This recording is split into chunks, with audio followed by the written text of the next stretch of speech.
So welcome to the October 14th meeting of Provincetown 365. I think everyone here has been here before, so we can probably skip agenda item 1, which is introductions and a brief overview of Provincetown 365. And jump right into number 2. Update by Steve or Stephen on the 509A1 Nonprofit Community Foundation. I don't think we have an update other than the articles, so we're still working on those. So what does that mean? That you're working on the articles as drafts to bring to us? Yes. Okay. And one of the things I will share, and I haven't had a chance to tell my fellow committee members, but yesterday I was having a conversation with the new town manager, and he was asking about whether or not some of the things that we had been discussing made a lot of sense. And particularly he thought that having the foundation be a separate entity from 365 did not make a lot of sense to him. And he said that in other communities where he's worked, it's very helpful to have them all be one. And so essentially have, Provincetown 365 be the community foundation, and the board of it be the board that's the community foundation board. And he's like, I don't understand why you're creating two entities. So that sort of made me stop and think. So I'm sorry that this has taken so long and that we're kind of back to where we started, but. It's good to have his feedback, though. yeah, it really is. Well, he has a lot more expertise than any of the rest of us. Yeah. So that's the one thing that's made me sort of think that maybe we should reconsider again and go back and look at just creating one 501c3 with a 509A1 mission that we can use when we want. Is it a 501c3 or is it the other? Well, it could be the other way. It could be a 509A1. It could be either way. I know, and I guess. But one entity makes sense. Yeah, it does make sense to reconsider it because originally we were looking at this totally separate from Provincetown 365, and as it evolved, we realized Provincetown 365 should actually get nonprofit status too. So. Right. Yeah. So the last update was we were going to have two organizations, and then after yesterday's conversation, I'm thinking we really should have one organization. Mm-hmm. I'm on board with that. Yeah, simplifying it. Makes sense. Yeah, I think simple is better as long as it doesn't change our ability to take in money. So right. I mean, no, it doesn't. So are we gonna have to define like our geographic reach, like we were talking about? We would just do the 509A1, but Provincetown 365 would be only Provincetown. Mm-hmm. Oh, it would be. I mean, unless we want to go back and revisit that now that we're thinking about it differently, because as you all know, I'm the let's hug Truro tighter faction. So if our geographic reach includes only Provincetown, does that mean the membership can only be Provincetown? Is that what you're saying? No, I think you can have members from Bora Bora. Yeah. You just could we have board members? Yeah, be from you can have board members from anywhere. Okay. It's just that the focus of the organization is within the town of Provincetown. Right, which was decided after a couple of public meetings and really some passionate debate over it. So I feel pretty comfortable with that right now. And it's something that can be changed in the future, right? Sure. I don't know why I felt that way. And a good conversation probably changed my vote to your side. The Truro side. We're working on annexing Truro. We say we're getting well fields, but really what we're doing is just changing our boundary. They have a nice police station, I'm just saying. Well, police officers are rough. Complex. It's really nice. Police officers are rough. And there's room for expansion. Right. That was an excellent update, thank you. I think that was really significant, actually, to finally decide that we're rolling both nonprofits together. Next up is the update on the 365 promotional video that David Cox is doing, and I'm sort of managing. Yeah, should we film you while you talk? Yeah. Sure. So I can give you a little update. So we met recently and went over it, and we felt that it was going a little bit too long, and Gloria gets credit for she figured out the line to cut, and it was like, oh my God, something works now. I still think it might be long, but I don't think so. My opinion. So the original idea, and of course I forgot my folder with all my notes. The original idea was that we were gifted with by someone who's willing to pay David to take footage and make promotional videos for Provincetown 365, 5 minutes worth. And at a prior outreach meeting, the outreach group decided that rather than do one big video or even 2.5-minute videos, we'd rather have several small like minute-and-a-half spots. And then we looked at some of the things that we could do. Some of the projects we were working on at the time, we were just in the process of doing the They Also Face the Sea photo exhibit, and that's been completed, and David was able to film that.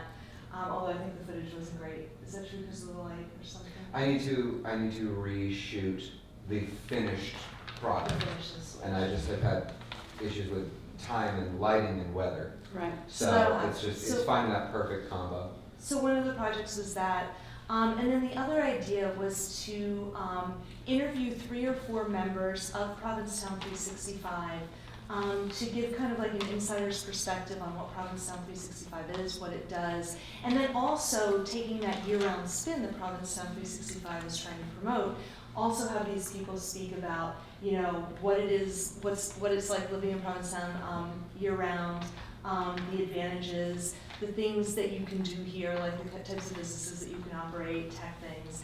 And I think that on our list we had Steve, I don't know if you were aware of this.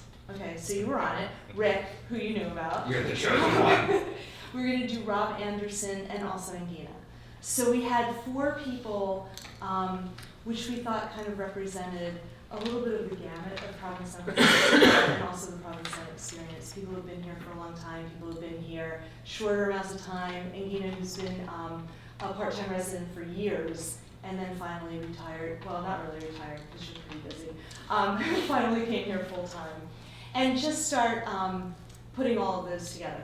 And so we started with the They Also Face the Sea, and Jen did a wonderful voiceover based on her, the letter that she had written originally, and I think it was an op-ed piece. Yeah, I guess, and then we just kind of trimmed it down and just Nice. Yeah. cut the fat. I think you should have Jen in there. I think she should be one of the people you. I think you need one more woman. Yeah, I I think think you you need need a a woman. man. Oh, and see, a- I also- we figured Jen's voiceover. We could, Because I can direct and produce myself. I know, but you're not part of Provincetown 365. And when that was Yeah, run he by is. the group. He's sitting here. No. That's always been the No, she's requirement. right, she's Show right, up. she's right. Outreach in general said, well, let's. I have enough encourage videos, I have enough a lot videos of on YouTube. I'm Well, good. the argument I would make is that she actually grew up here, which I know the rest of us did. Yeah. And she's a woman, and I think, you know, her passion also, you know, really speaks to me And she personally. is good on camera. Yeah. She's good. So I That's would good like to know. to, So- I would like her to do it in place of me. To actually like be on there, because I always figured that by her speaking and using the voiceover, and she does talk about the Portuguese community, but if you feel strongly that she should be in it, I think that's fine. You can ask her if she's interested. We should I think it'd be good to have another woman and someone who actually grew up here, still lives here, is a participating member of this community. I think that's great. Any other ideas, other than the people that I mentioned? Can You you should also mention make one the- more time? Jen, Rick, Rob Anderson, and you. Formerly Steve. So you're doing little pieces? They're like, okay, so try to sum it up. It's a little short video. It's a combination of doing an interview, and I want to shoot it in their own environment. It's got to just, they have to feel comfortable. And it's what you just said. It's about the group, it's about the town, and I It's would about love. living here year-round. It's about living here year-round, and then I'm gonna combine that with a little bit of aerial footage of Provincetown, some ground footage of Provincetown. Just make it like a really nice little appetizer. Just whet your appetite with the goal being website.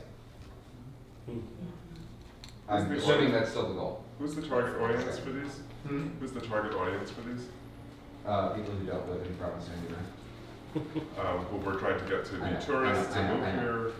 Like, what- That's probably a better question directed to you. It's, it is mostly for people who are considering making the Considering. move here, Okay. Yeah. you know? I think it's And also to useful. promote the town. It would also be useful with the people in town who like to constantly say, I don't know what P365 is. That's Which true. Cheryl Andrews and I, every time she says it, I'm like, I can explain it to you again.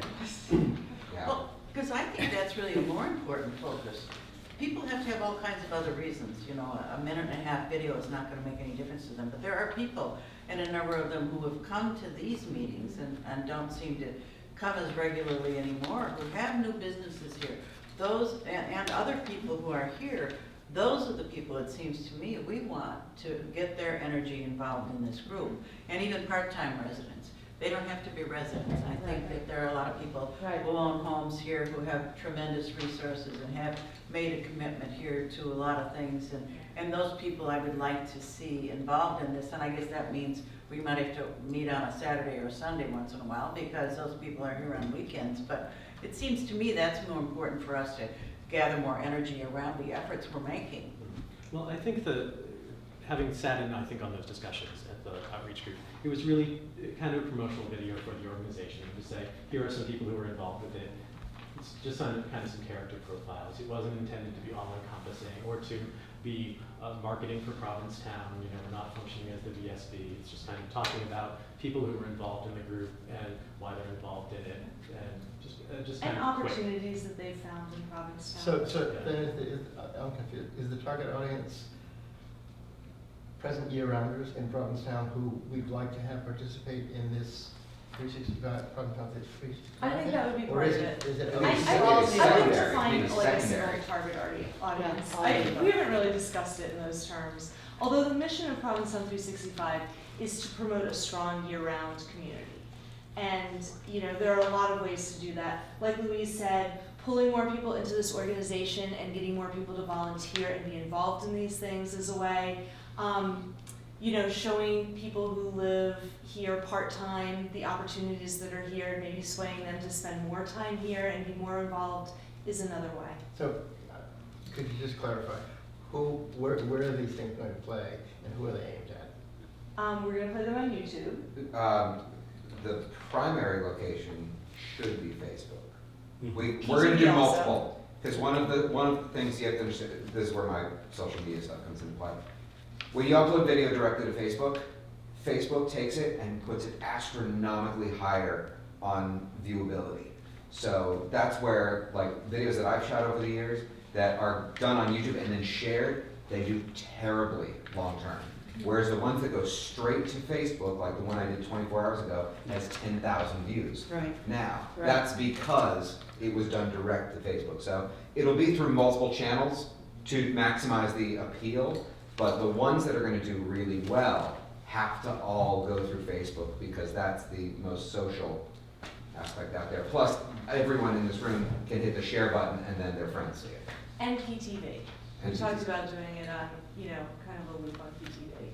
And we also thought, I mean, we actually talked about a lot of different places. We can buy time at Water's Edge Cinema, like between movies, so that we can have some of the clips there. It's what? That's a nice spot. Oh, sure. Because right now it's only Dentist. yeah, exactly. It's got all ready, it's got all ready. Yeah, exactly. Which I love. You know, there are a lot of things that we can do in the Variety. community. Yeah. So.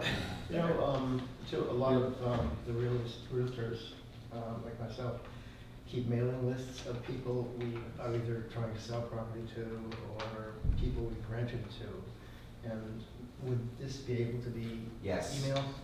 The goal is to create shareable content. Multiple uses, multiple professions, all cross-promoted. Hi, I'm not a member of the group, but a couple of things have popped into mind as you've been talking. And that if we're trying to attract people to live here 365 days out of the year, a couple of things came up. One is that an interview of maybe what I call an entrepreneur who can work from home. That would be someone who could consider living in Provincetown year-round. Those who have children, they might want to know a little bit more about the school. Those who are older might want to know about the Council on the Aging. Those who are writers might want to know a little about the library or the Fine Arts Work Center. All of us would want to know a little bit, see a doctor or a nurse in uniform in out-of-Cape health services. These are the kinds of things that people, I believe, look for when they want to decide on a full year-round lifestyle. Can I throw something to that? And I'll probably end up doing something on my own, from my perspective, because one of the things, just my own opinion, and I know I'm not a member of the group, You're here. But you is, can but I'm come here, in. but I'm here, but I'm here, All you but have I'm to do is here. come to the room to be a member. Is, the perspective that I bring is very unique. My entire business requires one thing, internet. I broadcast to 1/3 of a million people from my home, which is a 10 by 12 foot office in my home. Yeah. And there's a lot of people out there in similar professions who could do the same thing. Oh, yeah. That's what I do. Yeah. I mean, I Think don't of- deal with 250,000 people, but Right, my yeah, business right, is also entirely exactly. internet-based. Oh, yeah. That's how I can be here. Yeah. Right? Can we set up an Yeah. I'm a brand new full-time resident here, so Excellent. I'm your target audience. That's why I asked who the target audience is for this, because that would have been the kind of thing that I would have needed to have seen about 1.5 years or so ago when we were first contemplating the idea of moving here. I was fortunate in that I've been vacationing here for so long that I basically knew what I was doing already. But I kind of went through if I had to do the whole process again, I would have done it utterly differently because I didn't know what I was doing. So that's, I mean, really that's why I asked who's your target audience, because if you're just trying to get new members for P-Town 365, which I think is a very important thing, that's very different than trying to attract people to move to P-Town. Right, right. And I don't know that you can do both of those things in 3 or 4 minute and a half clips. I think you can do both of them really badly or one of them really well. So, you know, it's possible maybe in the future we'll be able to do this again. I mean, David lives here. Hopefully we can impinge on him to do it again at some point. But I mean, and I'm assuming the outreach committee already decided what the focus should be. Although I'm getting a sense that it wasn't really decided so much as these people should talk because they make representatives of P-Town 365. Which sounds like it was, hey, let's make a movie.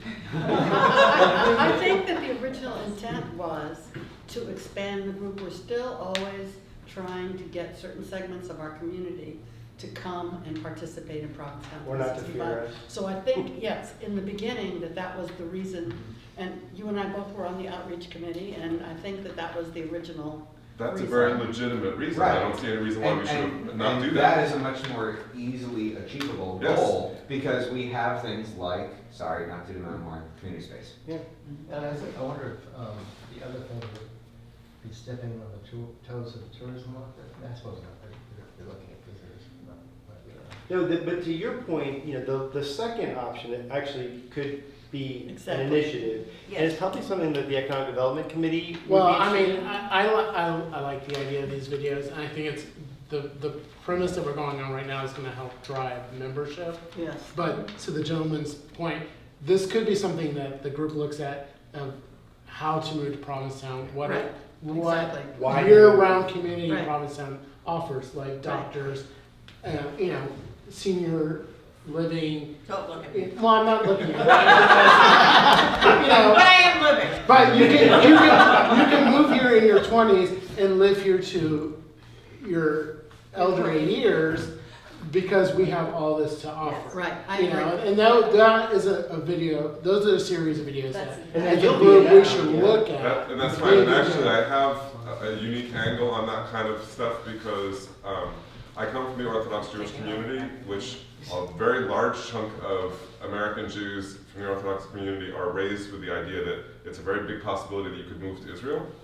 And we are all raised watching movies and videos and hearing stories about how to move to Israel. So I could rattle on for 3 hours about all the various services that would be available to me if I decided to pick up and move to Israel. That's the kind of sophisticated knowledge base that everyone should have so that we can encourage people to move to P-Town. And that's the kind I of think thing. that's a very different objective. Yes, Right. totally Yeah. different, and we're not ready for that. Yeah, I think But Right. it's valuable. But I It's think that's interesting. Yeah. That's an interesting Right. idea for. Yeah, so the point being, the videos that we're currently working on should be promoted to and Yes. build membership to Providence. It is, Right. yeah. And then later on, if we have money or more videos are donated, we think about making a series of what it's like to move to Provincetown, Right. what it has to offer as a year-round community, doctors, you know, But I Internet. internet. I think Schools. your economic Schools. development committee is really a place where this ought to happen, Yes. because Maybe people we can't could apply move for a here grant for without that. some idea of how they're gonna make a living unless Yes. they're already retired and they already made their Yeah, I chip mean- someplace else. So to talk to people who have come here, who have started businesses, and efforts that are being made, whether it's, you know, the New Year's Eve, they're trying to make it into a week-long thing again. Because when I first moved here, and Len knows, you know, we had a lot of restaurants open, and New Year's Eve was a whole big thing. Well, It 2000 was. was. Yep. But, It will you know, be I again. think, It still is. yes, and Still is. I think giving people an idea of the kind of businesses that are here and could be here is Yeah. really important. Yeah. So what's our timeline, David, on having? The something? video is mostly done. I needed some footage from today. I think, do we still need to wrap up the end of the video, voiceover? Yeah, so the video is kind of, And the we're video, meeting just, Tuesday, yeah. so we'll So there are talk two about that. videos though, right? let's finish talking about this first one here, just to keep Okay. on topic. So the structure of the video is, it's basically broken into two segments, but it's still a short video. Part one is all about, you know, how the They also raw face the sea. work was kind of Yeah. falling into Yeah. the sea. Yeah, And then what it does is it kind of fades down, and then that's where the beat changes, and then Provincetown 365 work together. Well, with New. the first part of the video, Jen actually does a voiceover, talks about the portraits and everything. And then the final thing before we cut it was, you know, and thanks to the efforts of Provincetown 365. So it really was a good segue into, Yeah. this is the need that we saw, the portraits needed restoring. Provincetown 365 took the lead in this. And then we're going into the other videos of individual members of Provincetown 365. And so those we haven't shot yet. Those are, it's just a matter of, it's just gonna be that's what I meant by schedule, the it's second one. scheduling, that's Okay. all it is I just need times, I need to know, meet with you, where, when, just get you, you know, mic'd and lit and all that stuff. I've got all my equipment for that. So, Great. cool, alright, I'll shut up. Back to Coleman. Back to Cohen. I probably got it, but. All right, next section, agenda item 4, update from work groups. We've actually had some really busy work groups. Oh, good. The first one is, we actually did a combination, parking and transit and the Shank Painter Road work group, because with the fall traffic hearing coming up, we were thinking that we could take some of the work that we did and actually put in a proposal. One in particular, the Shank Painter Road, the parking and transit group went out and tried to identify locations for bike parking, measured all sorts of spaces, town landings. Then Rick went out and photographed all of these spaces with orange cones. Sorry. Ignore it. Just keep going. You broke With the ghost. fourth wall. Wow. So anyway, Rick is going to present the 3 traffic hearing proposals, which are being brought to you by Provincetown 365. Oh, great. So I'm gonna stand up, and this is why, I didn't think it was just gonna be Jay, I'm gonna ask you to join me up there though. And Brandon's here too. Oh, and Brandon's so here. actually, everyone can do their own You can each do a piece. agenda item if you I want. think this is gonna look really awful, but let's give it a try. You want me to hold it? Should I hold it? I'm No, Jen. no, that's good. Okay, Yes, great. I'm Yeah, Shank Painter. wonderful. Yeah. You're Shank. So Gloria. Yes, I'm Shank Painter.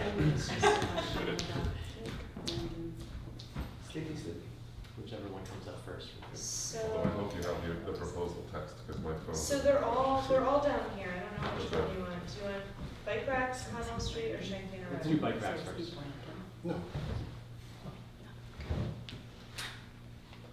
And then down there at school is just right here. Traffic hearing is November 10th. Sure. Oh, really? Good. Is it gonna go on or? Okay. Well, I'm leaving town right afterwards, so I can say whatever I want and run. I'll be away for 6 weeks after that. Okay, might just sneak over or something. Just make sure you go in front of the agenda. Well, there's usually some hand-to-hand combat, but it's not, nobody takes up any knives and gives things. Where's Carl? Yeah, I'm on Shank Painter After Road. Conwell Shank. and before. Okay, yeah, that's your final. Mhm, yeah, exactly. It's behind my Something's gotta be done there, it's just, Yes. it's nuts. And so it's. Oh, yeah, that's for really- Bradford, you know. I think the of Pearl proposal. is crossing. I don't know how years ago it was. I know, I think it's the just upper free, piece. I always think of the upper piece of it's Pearl. a Bradford is really even- shield. Bradford is There's worse. no The lower place to Pearl. walk. Lower Pearl. Bradford is much Come over harder the to hill, fix. so which one would you call? But they had The a. one Upward is between by Brewster far and, right. yeah. And then Yeah. take off some Where- parking. where- Yeah, that's I don't know what if it's really I think other, it's but I don't feel I don't know why, but Yeah. it's far away from the water. Yeah, well, that's, Okay. It's You like it's might not be gonna able to flood. go Right. there. Right, so as Gloria mentioned, I forget way back when, the Parking and Transit Group, we actually walked from Dyer Street all the way to Court Street, and we measured every opportunity where we thought bike racks or bike parking could go. Documented them all, and then Rick from the bike committee was super helpful in actually kind of finding the low-hanging fruit that we could present to the Board of Selectmen on November 10th to see if we could add, I think this potentially adds 140 additional bike parking spots right now. So we found, Something, yeah. It's a little bit of a moving target, but it's not big. yeah, so this was, I mean, we found, I think the total that we found complete with private property and right-of-ways would have been 400 spots.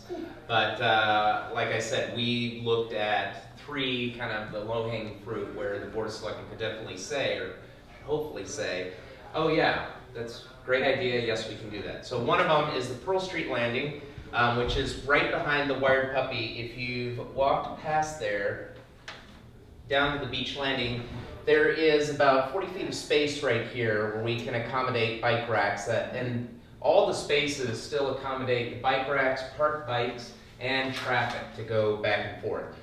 Obviously, this is not a traffic lane, so we were able to, I think, stick in about 40 feet worth of bike parking here.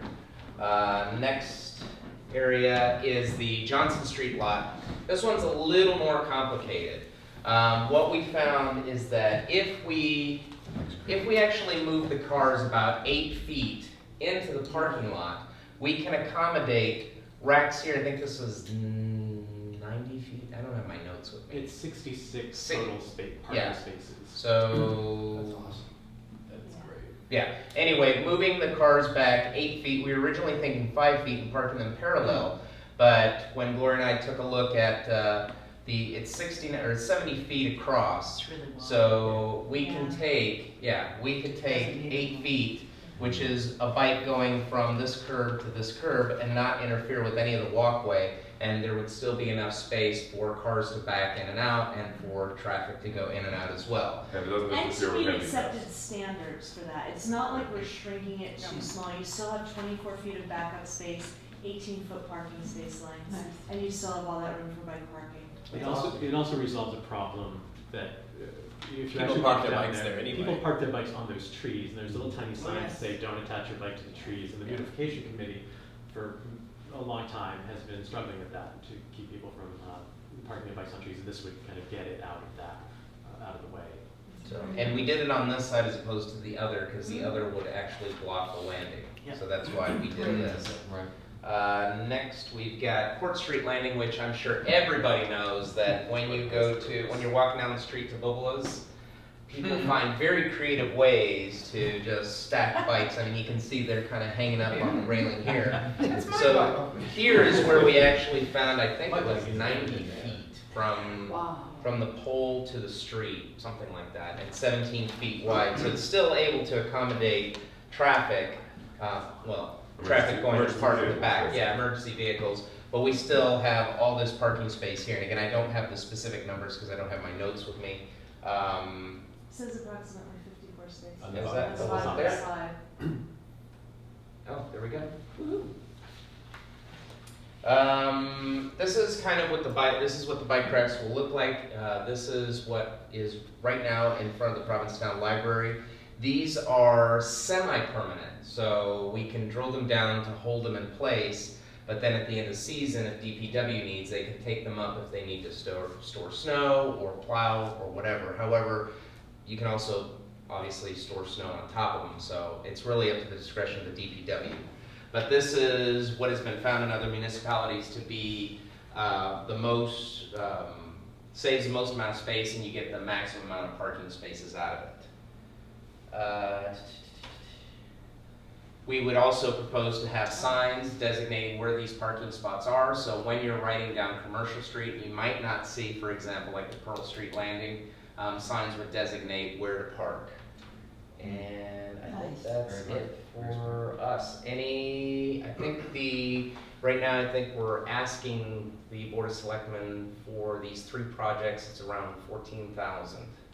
So, but, David, I'm sure, has a lot of connections, so we might be able to get that price down, but that's kind of what we priced out for the normal racks. Yes?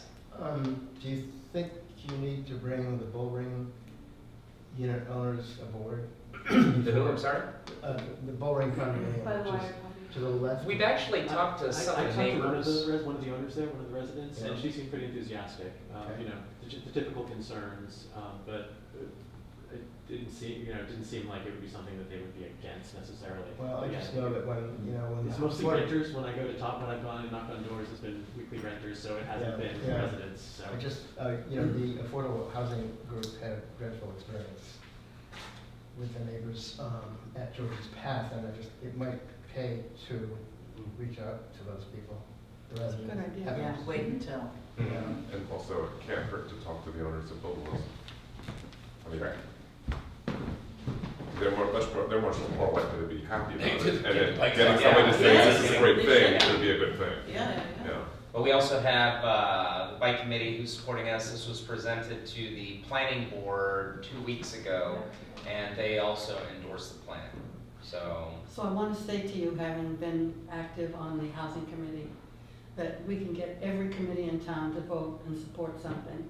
And if the residents have not been spoken to before they first hear about it in a grand scale, it's a turnoff for them, and they really will organize against it. So it's well worth the extra steps to communicate with those people before this gets to be a big public thing.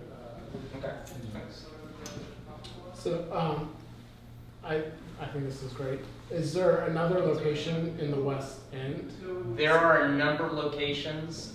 Like I said, this is the low-hanging fruit that we want to go for now. And as we start to get more and more, then we can look into other spots as well. Because we did, like I said, from Dyer to Court, we found roughly about 400 spots. Dyer to Atlantic. Dyer to Atlantic. There's roughly 400 spots, so we're slowly kind of integrating more and more racks in.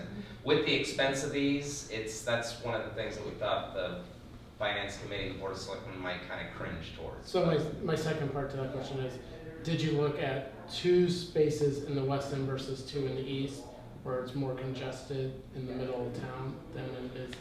Johnson and Pearl are so close for all those bike spaces. There were like, one of the main areas that we looked at was Loeb Square, where we thought that would be a really heavy concentration of where bike parking is needed. But there's so many moving parts going on there that we couldn't nail anything down. So now, hopefully with our new town manager, we'll be able to have more of kind of a structure of what town is looking for and town is able to accommodate and that we can work with. And we're not afraid to do the legwork, but we need somebody to say, like our town manager, like, hey, we have a bike problem, we really need to work on this, this needs to be a priority. Then it'll be a lot easier for us to kind of get out and get this done. This, I think, is also an awareness tactic to get people to know this, like, hey, these are working, we really need to expand and put them elsewhere. Where are the, who is in charge of the part of the town where the buses and everything parks? You mean out by the NPL? That's still part of the public right of way. Yeah, it's still part of the public. You mean by the McMillan? Where the bathrooms are, and then there are buses that go, because I'm wondering if the town has property there, whether or not we could have bike spaces there, because Lopes seems to be a place where people like to gather in the summer and sit and eat. Just to answer that question though about bike racks, like Yeah. near the public restrooms, Yeah. I mean, there's already a parking for about 50 bicycles there. Yeah. Okay. It's scattered Yeah. and in that little park, Okay. kind of behind Puffy's. Okay. So there's a whole bunch of bike parking there already. All right. And a lot of people aren't aware of it. 'cause We could add signs, we could add Right. these we could have signs. signage Yeah. to Okay. indicate it. So maybe we can put more signage up where there's already And spaces. I think these 3 were kind of chosen for this round because they're the largest. Yeah. They're the largest scale where we can actually get It's a lot. very visible too. Yeah, Yes, there's a lot of yeah, little nice, there's a yeah. lot of really onesie-twosie places, and that requires a lot more legwork to Yeah, go and get and it's more permission expensive. for those small spaces. So to go with the large ones where the selectmen can kind of yay or nay it, and just either move it forward or say no. I would suggest having a conversation with the new town manager, because at the 2020 meeting last week, we had a discussion, bikes came into it, and bikes were part of a larger transportation issue in Provincetown. And we accommodate cars, we accommodate motorcycles, we accommodate buses, we accommodate all kinds of different transportation. And bikes are always kind of like dangling out there. And I think that he may have a slightly different opinion or ideas about how to move forward. I'm not saying that he might want to go as far as what Stop and Shop has done, and that is to delineate a few of their parking spaces for bicycles and putting racks in bicycle spaces, but that's some other low-hanging fruit to see what a test would be like over a year and what the loss of revenue would be for those parking spaces. Yeah, we specifically didn't go, we have some locations that are possibly revenue parking spaces. We didn't choose those for this round because we didn't want to We get don't wanna people get saying, bite. no, we're gonna lose money, we don't want to do that. Yeah. But I think, yes, in general, he is very, very supportive of bike things. came He to the actually bicycle was a little committee meeting. disappointed that we're going with such plain bike racks. He said, when I think Provincetown, I think kind of funky and cool. Why can't we get something a little more artistic? And we've actually approached some artists who said, sure, I'll do it for my going rate. And it's like, yeah, no, I know Rent Board of Selectmen won't pay you $10,000 for one rack, sorry. No. Yeah. You know, I wondered, we have so many bike stores, places that rent bikes in town. And I'm just thinking from the finance committee and Board of Selectmen's point of view, if you could raise a little bit of matching money from those people, I would think that they would be interested in providing some kind of support for this, because the people who rent their bikes would then have a more reasonable array of bike racks. But I don't know, I mean, it's just something that might help, even if they threw in a third of it or whatever. Something to keep in mind, I raised this in context of the emails between us while we were working on this and on Shank Painter. I did a quick Google search on funding for bikes, and there is actually a fair amount of money out there, mostly federal highway funds actually. I was specifically looking at Shank Painter because Shank Painter was the project I was working on, and it's extremely easy for me because there's a bus stop on Shank Painter, and bus stops make all the difference for federal highway funds. But parking, all of those things, there are sources of funds. There's something that I found which is funded by the federal government but is a nonprofit, which in theory, their deadline is in December for funding in May. So it might actually be scheduled timing-wise appropriately for this project. But there is, even if there isn't time enough for this one, this is just the first round. If we started the process for now, for the second round, we might be able to have proposals available, and that's a significant amount of money. The first grant project that I was looking at offers $10,000 and up.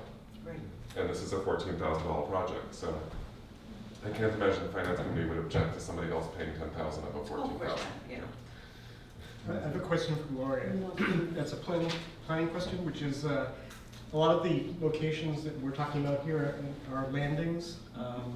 We also have the effort underway to put kayak racks at some of the same locations, some of which may take parking spaces, depending on what goes on. I want to just make sure that we aren't doing anything that would conflict with what's being looked at in terms of kayak racks, because that's a big problem in town as well. I've been following the kayak rack melodrama, and they haven't come forward, as far as I know, in any public meeting. They haven't come forward with any kind of plan for locations, and that is part of why we also said let's not do any revenue spaces, because I know they were talking about in the West End lot taking some revenue spaces for the kayak racks, and we were going again for the low-hanging fruit, which are underutilized, land that town has that's just kind of dead space today that we could utilize for like parking in places where it's needed. So. I was just going to make one other observation because the West End came up and I live down in that area. I don't think there is a bicycle problem, but it's not bicycle parking. it's just too many bicycles on the road. There really aren't that many bicycles parked at the West End parking No, lot. it's sufficient what's there now. Yeah. As far as I see. It's really just the volume of traffic. It becomes a, We'll get to more We'll of that. get in just a to minute. that. Any other questions? All right, thanks. So November 10th at 6, I think, 6 or 6:30. We'll publish it on the website. Get to those people before that meeting. So the next one, I'll do Conwell Street next. These three things we're talking about are all bicycle related, so.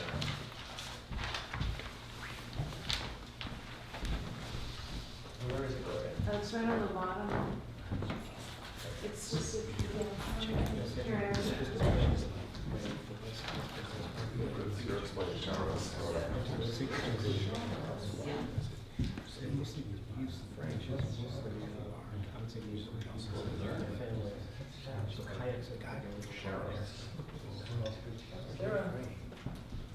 David, is there a where screen thing or something? Maybe this. Okay, we'll just go with this. I was like, didn't say two by two guys and a page display. So do you see cabinet? Full screen on cabinet. Okay. So in terms of accommodating bicycles in town, something that has come up repeatedly. If you go back and look at Conwell Street and the history of Conwell Street has been a problem with bicycles for decades, and it's been exacerbated as there have been more and more bikes in town. This idea came from a resident who lives on the other side of Route 6, and came to the bicycle committee and wrote a letter and said, is there anything that we can do on the Conwell Street section from Cemetery Road to Bradford Street, where it's incredibly narrow, and people who are riding their bicycles get essentially run off the road by cars into shrubs and fences and front yards and parking spaces because the roadway is really narrow. The bicycle committee talked about it and didn't come to really any conclusion. He came back to me and said, is there anything that 365 can do? And Gloria and I talked about the traffic hearing and said, let's put your proposal into the traffic hearing process and see what happens. So what he was asking for was this. Well, you see what, so this is a good example. This is what Conwell Street is, right? You can't get a bike down there. If you've been there, you know what it's like. Sharrows, there's two things that you can do to indicate on a road, and this is standard traffic engineering stuff that's being done all over the country and all over the world, and we just don't do it here yet, is to paint markings on the street that say bikes belong. That's essentially what a sharrow is. It's a shared lane marking, and I'll show you a picture of that in a second. It gives guidance to people who are driving that bikes are going to be here, so watch out for bikes. And it indicates to bicyclists not to squish way over to the edge of the road. Try to actually use the roadway when you're riding your bike so you don't end up on the edge of the road. So that's what a Sharrow is. This is an example of it from Boston. It was the only one that I could find that actually showed kind of the full complement of stuff, which is the Sharrow, the bicycle with a double arrow chevron in the middle of the traffic lane, and a sign that says, that reminds people that this is the law, bicycles may use full lane. This is the law in Massachusetts. A lot of people think it isn't. But bicycles may use the full lane on any roadway that a bicycle is allowed to operate on, which is anything except for a limited access highway. This, again, shows you more clearly, this is what would be painted on the road. It's the standard federal Sharrow and the standard signage.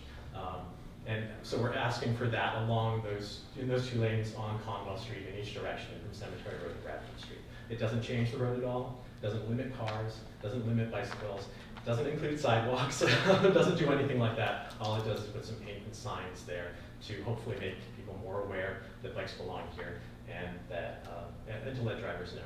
It's a huge educational thing to say, Yes. the bikes may use the full lane. Yes. That's huge. And I don't think bike riders even know.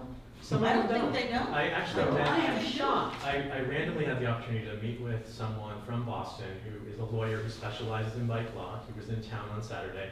We got together and chatted for about a half an hour about liability issues. Does this do anything? If we paint on the street, is town going to be setting itself up for something? He said, absolutely not. Bikes already are allowed. This is just advisory, it's just education. And that's something that people say to the bike committee. We hear it from the selectmen a lot. You need to do more education. There's a limited amount of education that you can do with pamphlets and being at Firehouse and with banners over Commercial Street, you actually need to do some stuff on the roads where people are driving and riding their bikes. So this is one of those options. So we brought this, so this is, I think, the second out of 3 that were. And may I make a comment about this for Conwell Street? Sure. This is a great idea, a wonderful idea. The only thing that I would be concerned about would be those idiots who want to pass 2 or 3 bicyclists who are using the road Yes. according to their law Yes. and would want to pass them Yes. and create another situation. So I'm wondering if There's a double yellow line down the middle of Conwell, Well, there is. precisely for that reason. Yeah, in addition to, well, there is a double yellow line already? Yes. Okay. So it's against the It's law never for a car to try to do enforced. that. Yeah, Wow. well, It's never. it's Enforcement is nothing, we can't do anything about enforcement, all we can do is education. No, but Which the would- drivers, the police can start writing Yes. tickets, Right. And I which think would this have starts to- getting us there. And one of the reasons that Conwell Street is actually really important is that is the primary route for people to get to the bike paths and the seashore and beach areas. And this is the way that everybody crosses Route 6, Yeah. it's the only signalized intersection at Conwell and Route 6. And I just want to echo There's Brian's point though, which is, enforcement is not something that we do here, but Right. once the Board of Selectmen say, yes, this is something we want to educate people about, the police take notice. Oh, absolutely. And they will follow that guidance. If we say we want a more bike-friendly town and drivers that are not respecting bikes need to be warned and ticketed, you'll start to see that. And I have talked to some abutters on Conwell Street, and generally they're in support. There's also a project the town is working on to actually install bike lanes on Conwell Street from Cemetery Road north to Route 6. That's in the bid process, it's in engineering right now. There'll be some public hearings about that this winter.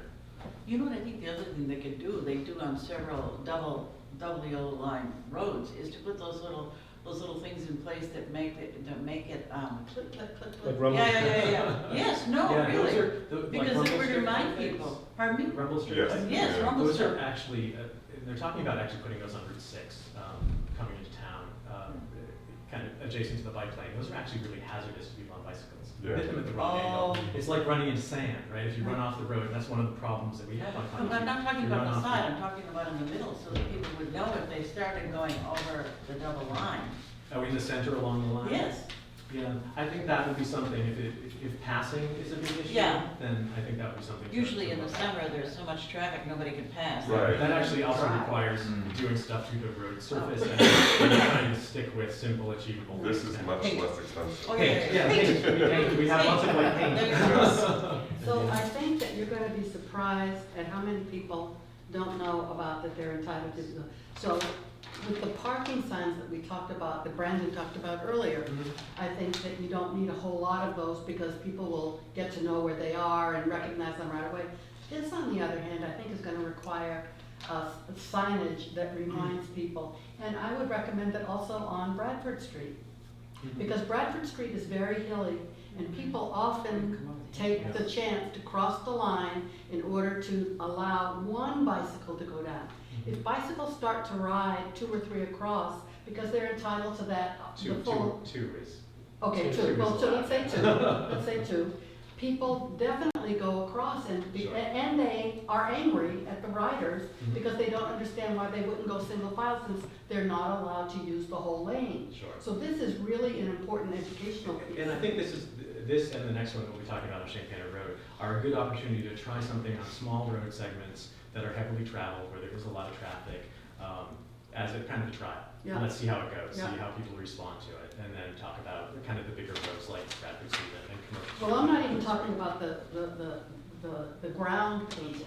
I'm just talking about putting a sign up on Sure. periodically on Bradford, Sure. on the way out of town, Yeah. just to remind people that bicyclists have the right of way. And I know Right, that's not it's- part of it's your re- project. But it's really intended, these are intended to go hand in hand, the Okay. pavement marking and the signage. Alright. If you just put up more signs, it's just more signs. Okay. But doing the pavement marking really kind of puts your foot down and says we're committed Right. to Oh, absolutely. giving bicycles a level playing field Yeah, on that. it's a great idea. Well, I just have one concern about this, which is one of the things that's left out of it from a public safety standpoint is pedestrians. And if you've walked that stretch, it is incredibly scary. It doesn't actually leave anything out, it just doesn't address that, because we have no more space, and we're not taking any additional space for bicycles, we're just kind of asserting it's okay for bicycles. And actually, to that point, I would actually say that this solution, while really a bike solution, helps pedestrians as well, because it gets the bikes out of the side where the pedestrians have to stay, because the people can't walk in traffic. Right. We have to be off on the side. If the bikes are no longer trying to squeeze over to the side also, there's more room because everyone knows where they're supposed to be. Right now, it's chaos because no one knows where they're supposed to be. So we're trying to kind of mold people's understanding of where they're supposed to be so that the people will be on the side, the bikes will be in the middle, and the cars will be behind the bikes. And one other problem, which I don't think we can control because the part of the road is owned by the state, the part down there, the liquor, Right. from the liquor store or whatever. I think it's from Harry County down to Route 6. Wow. It's a pretty long stretch. Yes, and so we have no control over the speed limit, Right. which is an issue, because, you know, people come through the light, or, you know, they come right in, and they're going too fast, the same way on Shank Painter Road. Mhm. Because we're on the It's like highway, on Snail Road. it's no, yeah. There's no marking, there's no- And then suddenly it drops, and there's the warning sign, that clocks your temperature when it starts to get really narrow. But it's too bad, I don't know if there's anything we can do to try to reduce the speed on that stretch Well, of the state selectmen road. voted at the last traffic hearing last fall to actually, or I guess it was actually in spring, to change the speed limit signs on the town signs On the to town. 20 miles per hour, and they did that. Which- There are a couple of signs that are Didn't do that on state Snail Road. signs, There's that are nothing on mass Snail Road. DOT Yeah. signs that say 30 miles per hour. And I know that the entire time I've been here, which is 2 years, tomorrow, And you're not keeping track, right? no, I just thought of it when I said that. So 2 years. We've been working on taking ownership of that portion of Conwell. So someday it'll happen. It's And just the wheels of government turn really slowly. Yeah, and the construction project to add the bike lanes, which will most likely happen in the spring, includes a whole array of signage. We don't know specifically what that is yet, but we'll see that as that goes through the development process. Did you have something? Did you guys look at directing people to Cemetery Road itself? That is something that I think is long-term, and the bike committee talks about that a lot, about getting people to use Cemetery Road instead. People talk about that over and over and over again. But people do use Conwell Street, and you can't tell people they can't use Conwell Street. I mean, you could, but you'd have to, I mean, that would be a huge undertaking to actually Yeah, stop no, people just, from using you know, Conwell Street. maybe a sign saying, I think a lot of people don't know that they can go to the center of town. Right. Sometimes, no, they're just not, they see it as a side. Much street. faster. What's Yeah, that? it's, you know, that's It's an alternative route, certainly, and I think the signage component of the bike lane thing actually includes that as a recommended route.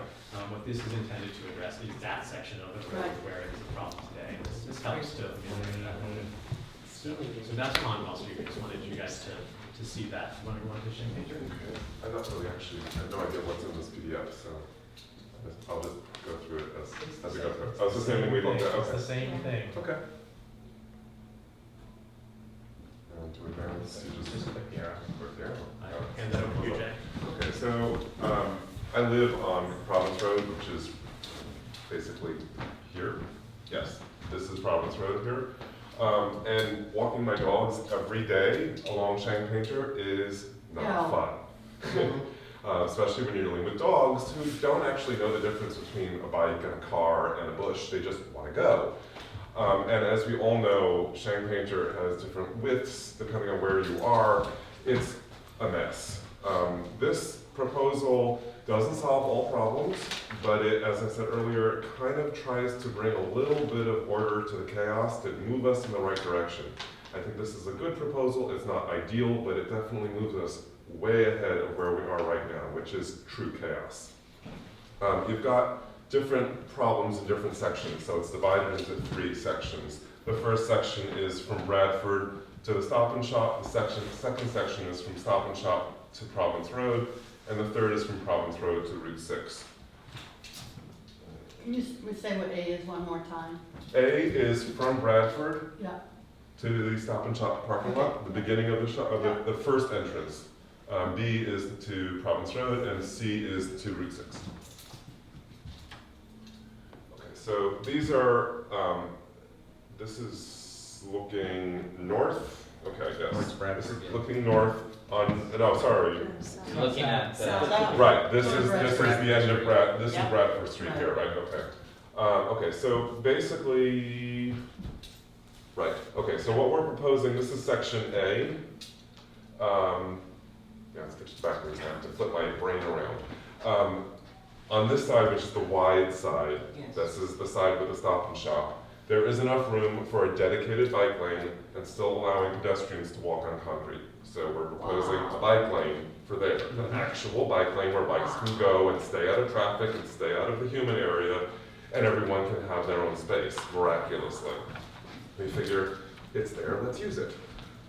On the other side, it's simply too tight. There are some areas very briefly where there is space, but generally it isn't, and it just gets too confusing too quickly. So we're going to be using the Sharrows on that side.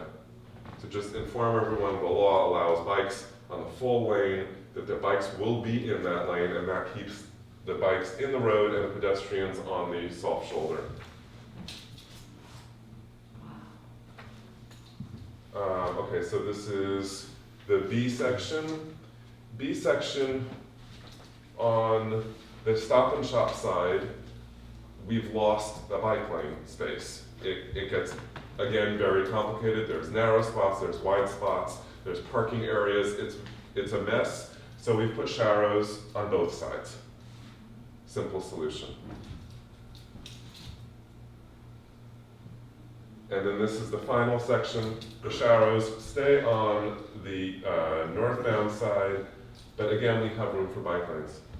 And there's even sidewalk on some of it, so all the more so.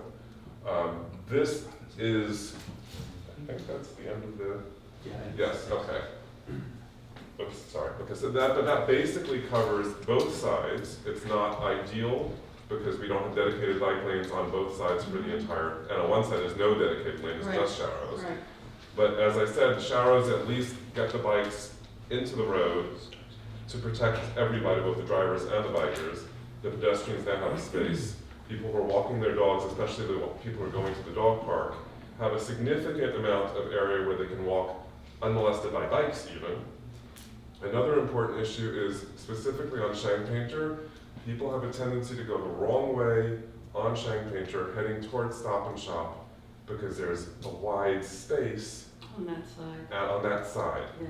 For the pedestrians, especially for those of us who are walking a dog in the other direction, you don't suddenly realize there's a bike behind you, and sometimes they don't ring a bell, they don't have a light, and that can get really dangerous really fast. And I actually had my dog almost jump into the traffic once to avoid a bike. If there's no Sharrows on the other side, people will have a tendency, I know not everyone will follow the rules, but people will tend to follow the Sharrows going the correct direction towards Stop and Shop, coming back the other direction. And over time, more and more people will get comfortable with the rules and learn the rules and follow What's the speed limit on Shank Painter? 25. them. Yeah. I In love the theory. fact that the arrows help to keep people on the correct Yes. side of the street. And Part of this- the proposal also calls for they may use full lane signs. I don't remember if it's actually in the proposal or not, and I assume it's too late to change it, but I think on the reverse side of those signs, there should be wrong direction. Because I know in New York City on the bike lanes, they have that all over the place and it works. Because sometimes you just forget. And if you see a sign that says wrong direction, then you'll be like, oh wait, I'm supposed to be on that side of the road. But definite signage, yes. And have you engaged the police department for enforcement at this stage yet? No, that's, I think, outside my purview. I'm proposing a solution for pedestrians and bikes and cars. The police know to do their job. Okay. Thank you, Janet. Cool. And just one more thing on parking and transit, I know Paul's not here, but the LimoLiner starts next week. That's So, right. Any that is a news on definite go. repurchases or reservations, how that's going? I haven't heard it. And I have not and I heard have people anything. that are really interested in it for Thanksgiving weekend.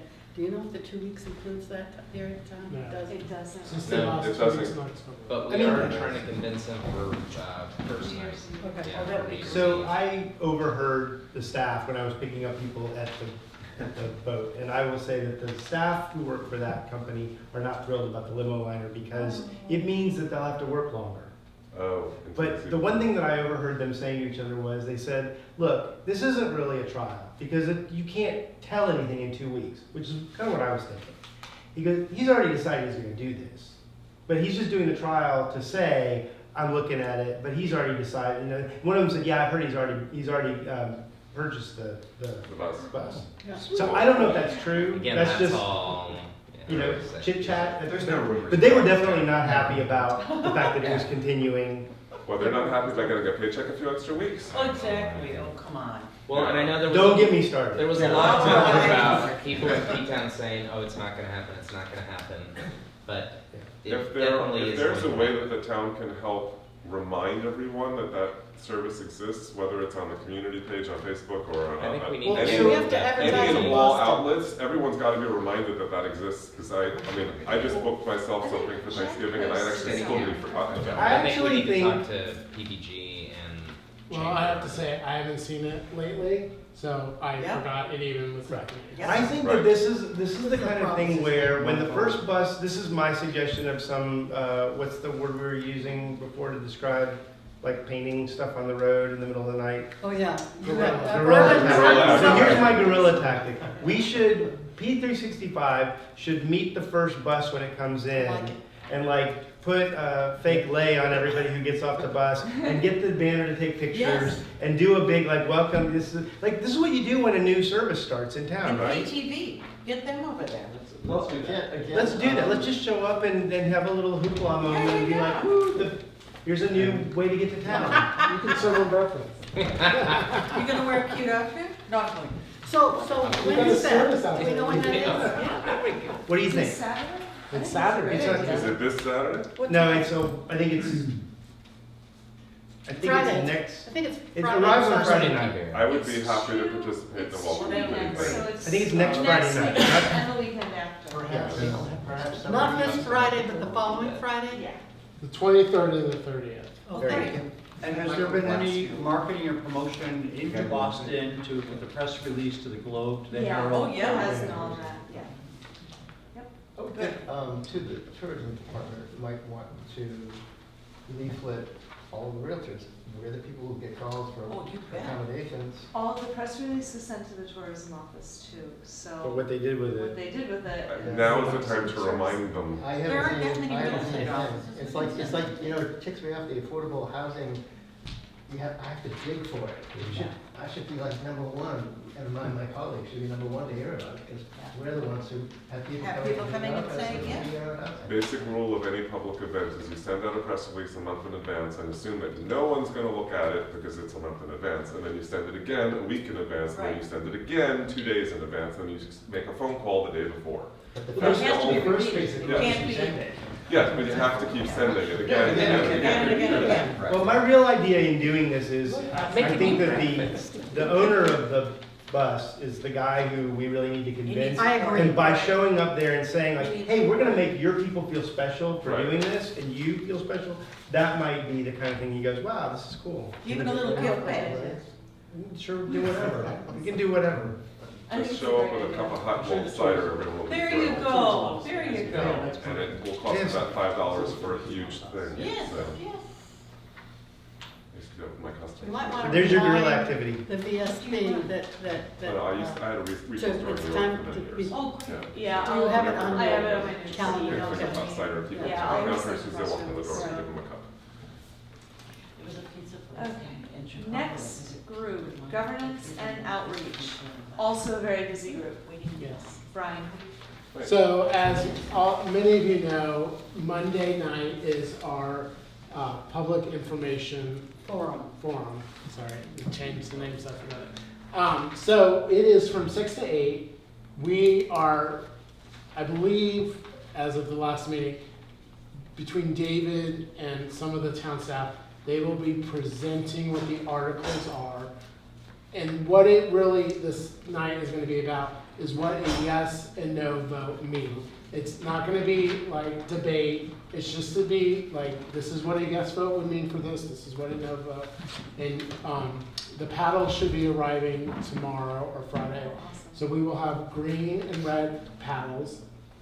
Michelle Crone is gonna be our facilitator that night. Can you explain the green and red paddles to everyone? Yeah, so once the articles are presented, we will, I believe, ask for a show of support.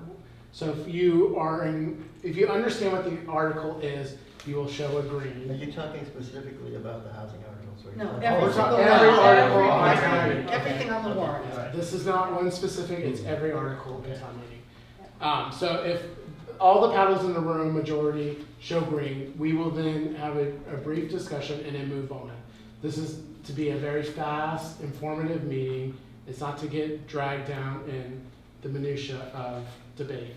So if the majority of the room shows red, we will have discussion on what a yes and no vote mean, and then move on. So we have put this out on Facebook. I believe Rick posted an invite. So please encourage people to come. A press release has been given to the banner, so it should be in tomorrow's paper to promote this. So this is going to be our first exercise in helping move town meeting along, so people are educated prior to town meeting and stop not learning on town floor to help town meeting not be 4 days, maybe 2 days. Okay, and I think it's even a little bit more than that. I think it's that we think that it would be good for the town to have an earlier meeting that's educational as part of the governance idea of it. I mean, it would be great if it reduced the number of days of town meetings, but we're trying to have better informed voters.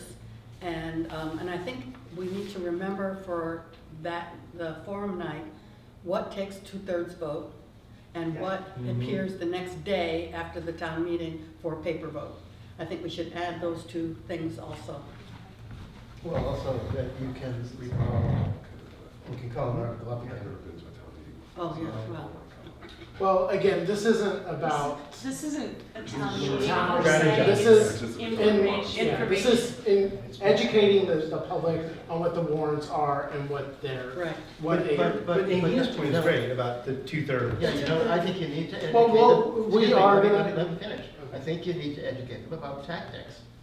And that is a much-used tactic, to get push something through that was initially laid Voted. down. Voted down, Okay. right. That is going to be addressed, and it will be addressed in the opening statements about Okay. how town meeting works, what the voting of town meeting is, how articles can be recalled.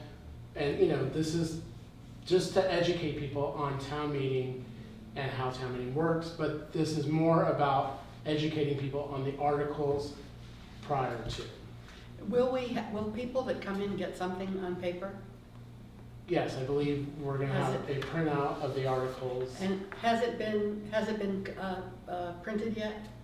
Yes, they're in the banner. No, I know that part, but I didn't know whether ours that we were gonna hand out, whether ours had been printed. Because it might be good to have a symbol for which things require. No, 2/3. we're not, or for 2/3 vote. Yes, Well, we can say it. I mean, Yeah. zoning requires 2/3, general bylaw 50%, and everything else. The only thing that requires 2/3 Is is money. money and zoning bylaw. Zoning bylaws. yeah, so 8 I care about because of money, not the school thing. Questions, and you'll forgive me if I ask something stupid, because You can't be- I've never been to anything like this, and the more I hear about it, the scarier it Oh, sounds. it's wonderful. I plan on sitting and keeping my mouth shut the entire night. It'll be hard. But basically, so I just want to understand, P-Town 365 is trying to educate the voters about the issues coming up in the warrant, I get that. Is this more like the League of Women Voters educating people about, Yes. so This a time. non-biased, Non-biased. non-positional? This time. And we actually discussed Okay. whether or not we wanted it to be different.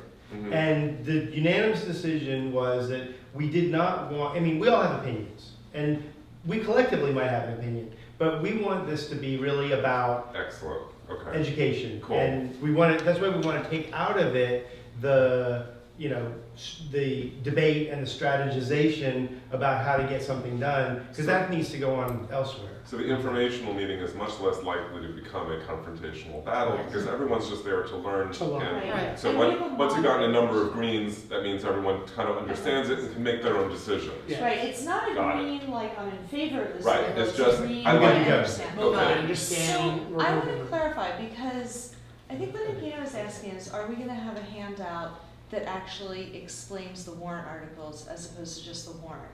And I haven't been working on that. I've been working on the planning board report. So I think that Provincetown 365 is not putting together a written statement that breaks down the warrant articles to describe them. I think that what this is it's an opportunity for the article proponents to explain them and for people to ask questions about it. Okay.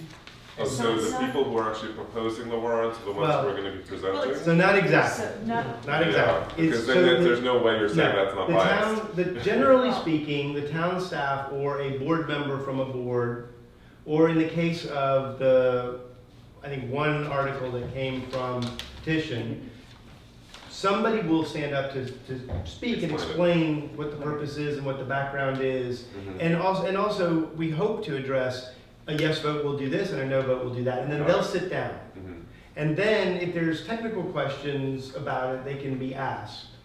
And the yes, no vote, no vote should basically be a question that's asked, maybe by the moderator, to every person. So every person who explains a warrant article, in under 5 minutes, hopefully, should potentially have that answer ready, and Michelle should maybe ask it. What does a yes vote mean? What will a no vote do? And so there won't be questions from the audience? There will be. There will be, and you don't think it's gonna become a debate? We will, That's we why we will have a stop moderator. debate, that's why we have a facilitator. Yes. These Yeah. are I to think answer what a yes, no. This isn't to get up and debate. The really I mean, important. human nature being what it is, it's gonna happen. But if our culture is one of, look, you have your opinion, I have my opinion, that's all great, but we're here to learn about this, and so let's ask questions and let's move on. So then the For lack of a That's better the way of moderator's explaining job. it, it might be But convenient facilitator. to explain it that night. And the difference, this is the difference between calling a grand jury and reviewing the case versus being the actual jury that hears the case and decides innocent or guilty. So it's the This is just informational and gathering enough information to make a decision later on. So this, and this is really, the forum is exactly what you're saying, and the town meeting is for the debate. Right. I think that's an So the moderator can very easily just cut people off who start Facilitate. saying, well, it's Yes. like, that's for tomorrow. The thing I want to be sure of is Beth Sinner going to be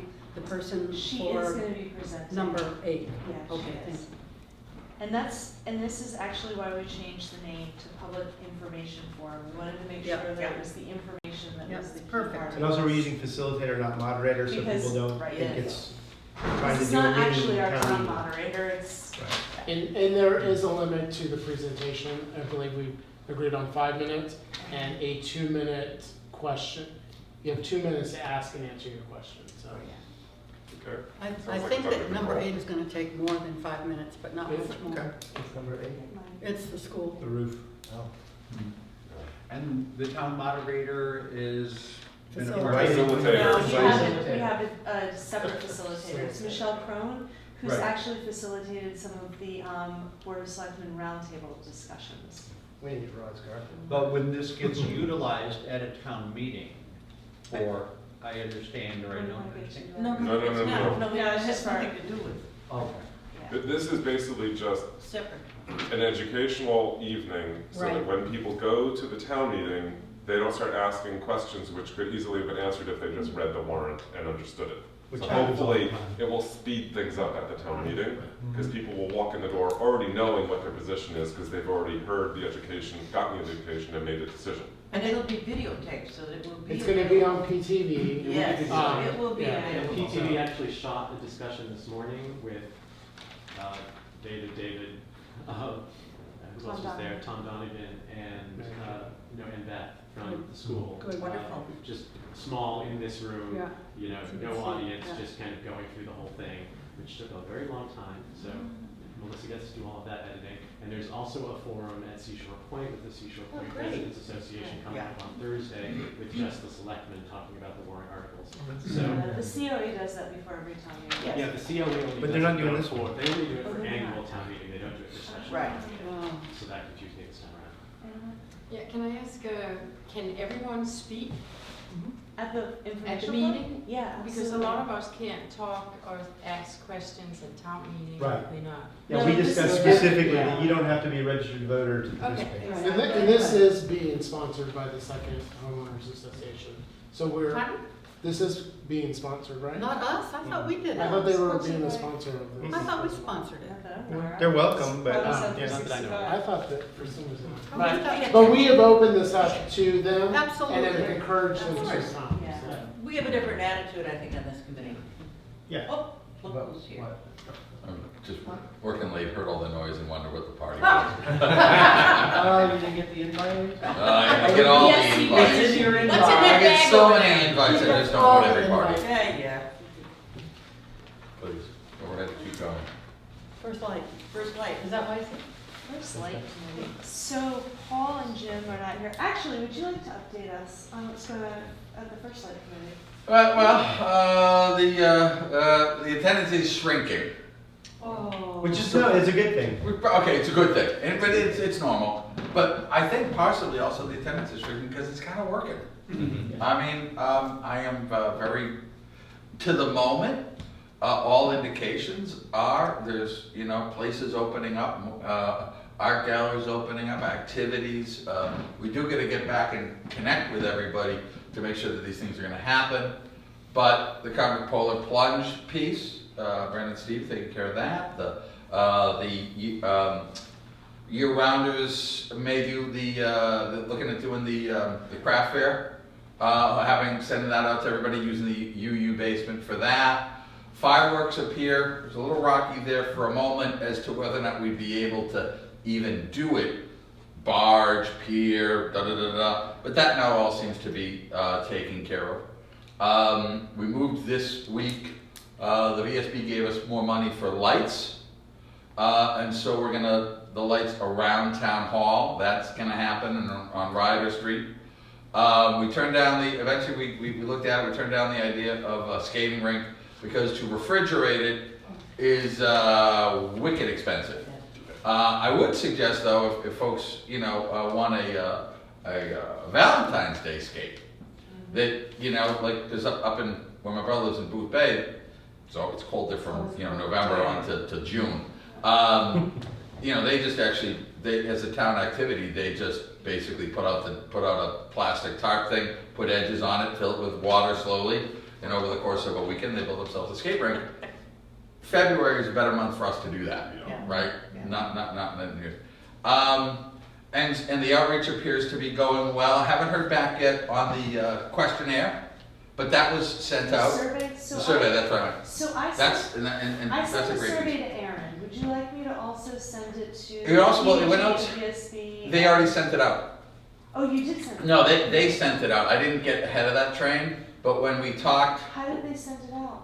they Email. Did you email, send- they got wait, it. wait, I did got you- it. Oh, you did, so, Yeah. oh, Tony must have. It's- Okay. Hey, if I don't have to be aware of good things happening, I'm so much the better. And again, I think that survey, the monkey survey is a great, is a great tool. I agree. And past that, again, it appears to be going well. I really say hats off to everybody for working on this. It should be. We just looked at the marketing plan, and I will say the conversation, look at the marketing and outreach, was a bit of, oh my God, what if everybody actually reads the ads? Oh my God, what if they actually show up? Right, yeah, well, because it is a bit of right. This is a party for ourselves, and if anybody's first year, right? It's a party for ourselves, and if anybody else shows up and have a good time, so much the better, right? It's that dry run. But with the marketing we're putting out there all over the place, and the calls that are already happening and people becoming aware of it, if we don't watch ourselves, we could have a success on our hands. I love it. But you would got it. Yeah. Well, and your leadership on this has been really important. Yep. Yeah, thanks. But look, I'm just a stage manager. Always have been, always will. Just a tech director. Just a all I am. party boy, that's where you are. Yeah, I'll go with that better. Yeah. Party boy. Yeah. You know, these are videotaped, right? Good, yeah. If we can get that as a little know, I want that on the internet as a little, you know. Good. Right. Please. So I actually want to backtrack and make note that the next meeting of the Governance and Outreach Group is October 15th, which is tomorrow at 3:30, which the group knows, and anyone else here who's interested in coming and lending support or ideas is welcome to come. We're basically just executing on the plan for next Monday. Parking and transit, Shank Painter, there are no next meetings scheduled. In some ways, I want a break. You guys are welcome to schedule your own meetings if you want, although I do want to schedule a Shank Painter Road meeting, at least with Rick, to go over the complete streets policy. So I don't know if you want to schedule it now or if you want We can do that together. I think it would be helpful for doing some outreach for, I think, kind of the three of us to just collaborate on, you know, getting out to the neighbors, the abutters, people on Shank Painter Road about these things For those that are things. coming up. Yeah, So I think that's a priority. Especially the needs to be bike focused. racks, that'll Yeah. be. Okay. So We'll coordinate that. Governance outreach tomorrow. The next meeting of the First Light Work Group is Monday, October 19th at 3:30, which is this Monday. Community housing. So David isn't here, but I was at the last community housing meeting, and we hatched a bit of an idea in talking about, you know, the housing issues in town, and the fact that, you know, we have the idea through the inclusionary bylaw that somehow we can build our way out of this, that, you know, someone will build 5 units and one will be affordable, and somehow that's gonna, you know, take care of all of our housing needs, which of course it won't. There have been how do I put this without getting into too much detail, because I don't want to spend too much time on it. There are towns and communities that have approached the problem that we have, maybe not, it's not quite as drastic a problem, but has approached the problem that we have in a variety of ways. And David and I were looking at 3 different models in particular. And we've done a little independent research on it. The first one is, I took a field trip to the city of Attleboro a couple weeks ago, and I met with the mayor and the city planner there. That's a city that 10, 15 years ago formed a community development corporation, which took care of housing and economic development needs. They've done an amazing amount of work. They've done huge projects. They started really small and they built up. They did it with a model that was very closely linked with the municipality, where there are 5 board members, and they are the current mayor, the current city planner, the current community development director, the current economic development director, and the current treasurer. And it's a separate nonprofit, but obviously it's very closely linked with the vision of the mayor in that city. And they've been able to do a lot of projects basically by taking control of all of the development of housing and doing a lot of redevelopment from an economic development perspective. So that's one model. We also looked at the model of a community housing trust, and I actually was in Concord, New Hampshire in June, meeting with the executive director of the Concord Area Trust for Community Housing. And this is a private trust that formed also a while ago, more like the 15, 20 years ago, maybe even a little more, probably more on the 20 years. And it was actually founded by a lot of bank presidents in the area who thought, well, we have to put all this money back into the community. Why give out little $10,000, $5,000 grants to a bunch of nonprofits? Why don't we pool all this money and put it into community housing? And since then, like Attleboro, they started small, and now they're doing, you know, huge housing projects. They've expanded outside of Concord into the area. I think they're doing a redevelopment of a mill in Franklin. When I was in Concord, they actually bought the Endicott Hotel, which was an old rundown hotel, and they completely redeveloped it, commercial space on the ground level, and all market rate units. Wow. So not only did they do a lot of affordable, but they've kind of branched out into market rate.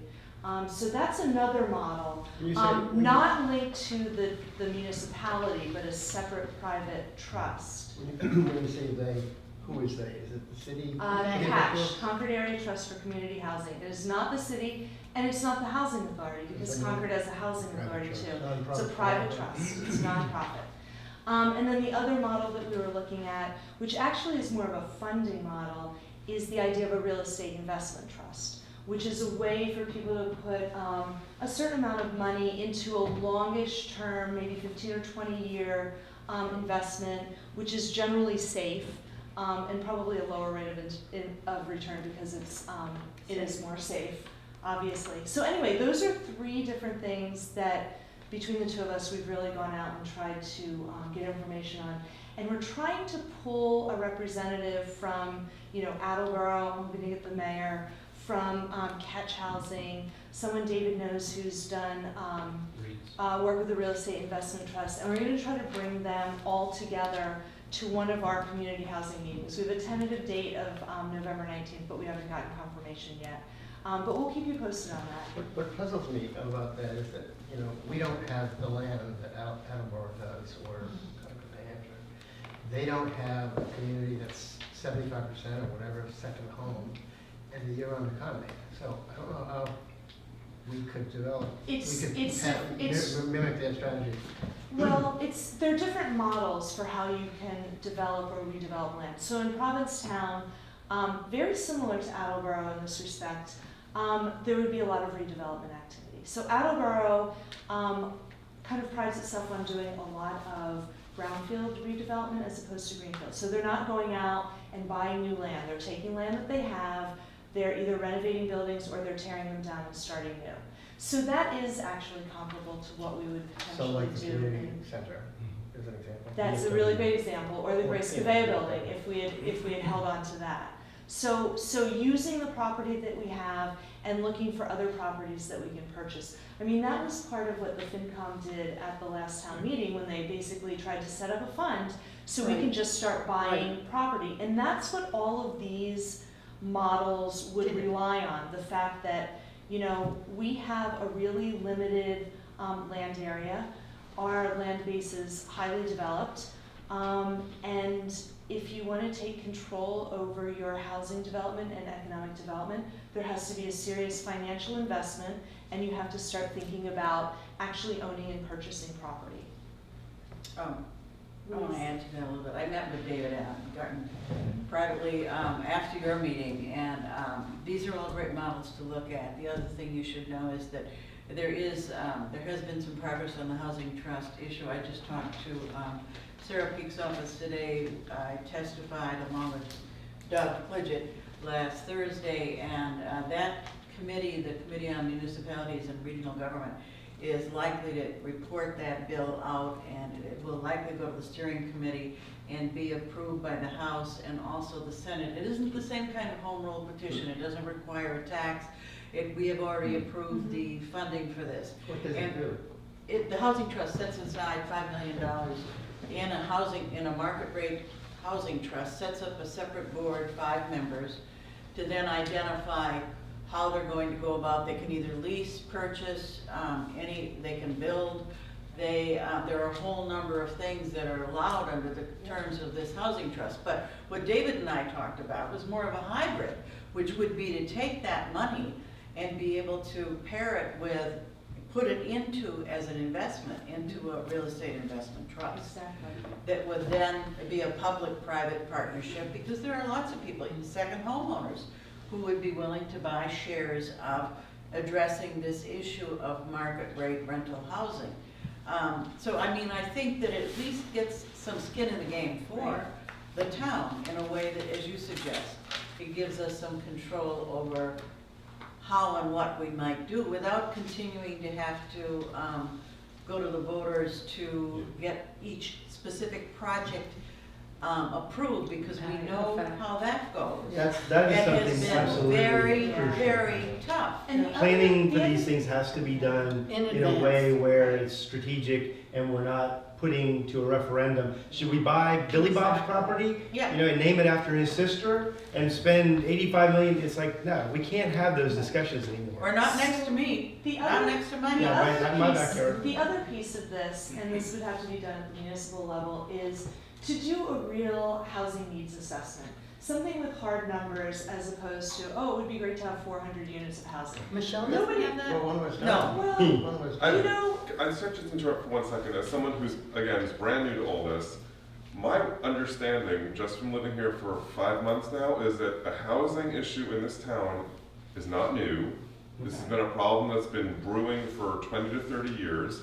And you're saying that no one's ever done a study? No, There have been studies. So then what do we need to do another one for? Let's Well, just implement it. well, it needs to be Well, updated. we need a study that has more hard numbers in Okay. it, and that's more fact-based. But Yes, here's that's, the other piece of it that FinCom is doing, at least we're trying to get done, which is a long-term asset management plan. But in order to do that, we need to know what our assets are. We need to know not only what the town already owns and what the So restrictions that's a are separate thing. on That's a it. separate thing. That's- So there really is no as data far from as- all these As far as studies. getting better data for housing, the thing I'm hoping that we can handle from the municipal end, so these were all private things that I was talking about. From the municipal end, if we can do a real market analysis for what's needed, and Amherst actually did a really good one and it was finished in March of this year.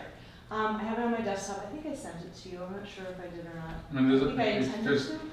I mean, honestly, And it was sent by it's our all, PG, Amherst so- could run, there's a lot of them out there. Right. We just need to do one. we don't So- have a good one. A housing needs assessment, a real market study, which as far as I can tell has never really been done here, That's right. for housing. And then at some point, if we have an understanding of actual fact-based numbers, then I would hope that town meeting would get to the point where there would be enough understanding and trust that potentially we could have a housing bond that we could use, so we could potentially act quickly as a municipality. And I use my example in Concord for this. I had a $5 million conservation bond that I could draw on when necessary to buy land. So if something came up and it was an urgent matter, there was money available at the drop of a hat. You didn't have to go to town meeting, you didn't have to spend a year negotiating with people, Did you have all to with their fight hobby with at the town meeting might not Oh, approve but- it. Did you have to fight with the space people and conservation? If I could jump in, I mean, a couple things though, right? What we're doing here is we're compensating for the town meeting form of government. We're trying to form executive activity inside a structure that abhors that. Right. So that's a challenge, and I don't know the town that likes to give up that authority. That being said, when I look at the housing action plan, what I see is an opportunity plan, not a very specific target plan. And we need to carry it to that next level. The one piece I would throw out there and suggest is, it's expensive to buy things, and then you have to own them. I have a question as to whether the trust can buy, not just take all the money and throw it in a REIT. And I gotta tell you, I spent too much time cleaning up REITs that failed to have a firm faith that it is the gold standard in deals. But public-private partnerships I'm all about. My question is, can we buy down the property value? Look, property costs X, and that's based upon a specific return. If you say, look, I want the deed restriction that says you're gonna rent it year-round, let's go with that one, the year-round rental. That's gonna reduce potentially your value of your property by Y. Okay, if we put that money into the deal, rather than buying the whole deal, but instead buy it down, can we get more units while still keeping it in private hands? Because as I understand it, the challenge at town meeting, what I heard during my interview process, because I talked to a bunch of people, and this is before they knew I was actually gonna be town manager, so they may have told me more, was the fact that it wasn't clear how things were gonna be managed that caused some issues. Now the trust passes, and that's good, but I think answering the question about how it's gonna be managed, who is gonna make that decision, I think is critical to being able to free up cash. But when I was in Hartford, I can't even tell you the number of bond authorizations that I had in my back pocket over the course of 15 years to be able to, they passed, to be able to pull out to do a land deal. Even then though, I had to get it past city council, and the land purchase here would do that, to hand it all over to a trust without the town being able to say yay or no for its bond money is going to require a high level, because the town's going to be paying that bond. And unless the housing trust can say, look, I'm going to be able to give a return that's going to pay that bond back. And what Yankee is gonna believe that deal unless they see it already? So I think that there's a lot of mechanics issues that we should also be paying attention to about how the money would be managed and how to get the most bang for the buck. Doing it, I agree. It's really the how and the level of detail that I think needs to be paid attention to. I think the housing trust is a different issue than what the affordable, Yeah. right, Yeah. is trying to do. But also, we are doing some of that buy down now, as I understand it, with CRI, where we pay. Every part of HUD, the- look, every HUD deal Yeah. is really Yeah. technically a buy down. Exactly. Right, Exactly. when you're doing affordable So, housing. but it works, is the point. Yeah. It works. Well, you could say the same about Province Landing. Yeah. Yeah, right, that's an example. So, But doing it on the private side without all the HUD regulations and the federal oversight, it's a lot quicker, and you can do a simpler deal as long as you identify what that delta is and you reach a chord, that it's, look, it's $300 per unit, per square, 350,000 per unit, let's say, some number like that. Okay, what is it in your value? 50,000? 100,000? What's that number? Strike the deal, and then you could have the private sector be managing it.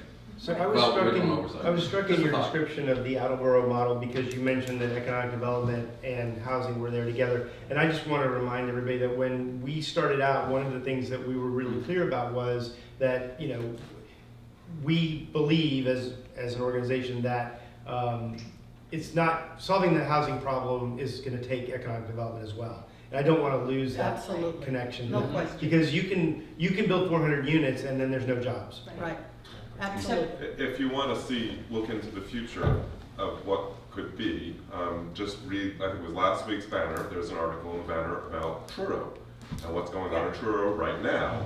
The most recent of a series of studies that basically says Truro is going to be dead in 15 years.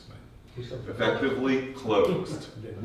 Except the other part of that is that the demographics show, and it was just something I prepared for as part of this testimony, is that the population who earns between $50,000 and $75,000 a year in this community has dropped by 52% since the year 2000. Yeah. So but I don't think that there are fewer people I really don't know, because that's the other thing, we don't know. There are jobs in this town. They're at Outer Cape. They're right here at Town Hall. They are business owners who live here, who have businesses here, who live in Truro, or even I'm not sure that it's a Provincetown problem. I was reading an article about Fort Lauderdale, wondering how to deal with affordable housing. Fort Lauderdale? No, but I'm just telling you about. Have you all seen the Nancy Pelosi's daughter's documentary on San Francisco? Yes. Right? Oh, it's right? Affordable housing is a population line. Choose the city. Yeah. Choose the town. The difference is that in a small town like P-Town, especially, which is so heavily reliant on tourism and is really not a 365 town, you reach a tipping point where you turn into what we can clearly see is happening. I keep hitting on Truro, but it's those numbers for Truro, which frightening beyond belief. Like the average age has gone up 20 years in the last 10 years. They have like 20 children left in that whole town. Yeah. There's just nothing left there. Who goes to the school? I think it's from other communities, but the numbers for that town are scary. Yeah. And that's where we're headed because we're still discussing.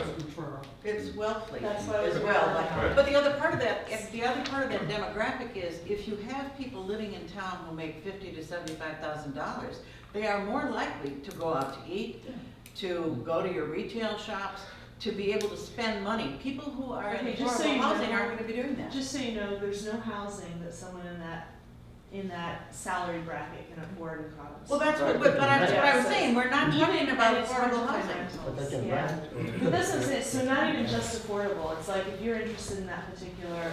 Well, that's what we're talking bracket, about, it's- market rate Yeah. rental. And that's very much the rationale for the housing. Yes, trust. yes, yes. It's Right. not affordable Exactly. housing. We've done a great job with that. So I want to just say that it would be helpful to me if community housing, I've missed the last two meetings, if we could use SurveyMonkey for outreach committee and for housing so that I could attend the meeting. To set the dates, like the last 3 dates that David set, he did not set by way of SurveyMonkey or any way to get everybody that's on the committee to sign up, I don't know how he set them, actually. Say it because again? I don't know how he set them. Well, I'm just asking, could we set them by SurveyMonkey so that we all have a chance to participate who wants to? Yes. Thank you. Online. The internet land. Oh, what's that? Oh, it's the internet, sorry. It's where you go for section. Okay, to keep this moving along, because I have a 2-hour time limit max on these meetings, which was economic development. Brian, would you like to update the group? Well, I don't know what Mike was going to present because we didn't talk about it, so I don't have any idea. But the CDP has invited the Economic Development Committee, the town appointed one, to appear on their radio station or their radio program. So Stephen wanted to invite Provincetown 365 to participate as well. The question we had is, does the group want to appoint someone or have someone that's on the Economic Development Committee from the town and also sits on the Provincetown 365 speak on behalf of Do you have So someone that what's- sits on the outreach committee? Yes, Who is that? that'd be me. Brian. Oh, so And he's on. sounds pretty perfect to So me. Provincetown That's it. 365 Let's staff appoint him. half of the Economic Development Yeah, Committee. exactly. And you've got a great voice. So what was the topic again, exactly? It's, I wasn't oh, for, a part of that conversation, so I don't know. And Stephen asked me just to talk about it. so is tonight. Stephen going too? Is he Stephen's going? going, yes. And so you're saying, do you want to be the other one as the? I can be Provincetown the other one. That's up to 365? the Yeah. Yay. I think that's Unless the right anyone else person. feels compelled. Yeah, Make a he's the motion. right person. Done. Brandon? Done. No, I was gonna say, make a He's motion. making a Yeah. motion. I There said- you go, we're in the button, so. Exactly. Well, that was easy. So, and then just a little update on the actual town economic development committee. We met with the board of selectmen last night and went over our mission statement and our objectives, and they're in line with the town. Great. So our next, and just to update everyone on the town economic development committee, we are not focusing on housing. There are many groups that are focusing on that. We're interested in building the year-round jobs Thank you. and bringing jobs here that then can afford housing. So just so you know, that is one of the objectives of the group that the town has appointed. That makes sense. And our next goal is, we're not relying on this is just an aspect of the group. We have $25,000 to award to people who have ideas that they want to bring tourism to town. So our next goal is developing the application for that, which we have set and are going to present to the Board of Selectmen in December, so that we can then put it out for people to apply for that grant money. Tourism or? Yeah, you're on. Provincetown 365 Oh, should be thinking of an application. Interesting. Yeah. Is it Why tourism does focused? Will the 365 grant money be have money tourism to give us? focused? It's No, not no, tourism the focused, Economic it Development is Committee does. I business. wondered if Okay. Provincetown Oh, to apply to- 365 for that has money. a Festivals, project that we you know, can do. things that are going to drive economy to town. So if you all can think about being on both the town committee, economic development, and Provincetown 365, can you imagine anything that Provincetown 365 might be able to apply for that would have an impact on economic development? So I can't state that stuff, Right being now. that we are On both. awarded Yeah. Right. that grant. Yeah. That's going to have to come from the group Yeah. itself. So is there somebody else on the committee that's not on the town? No. Oh.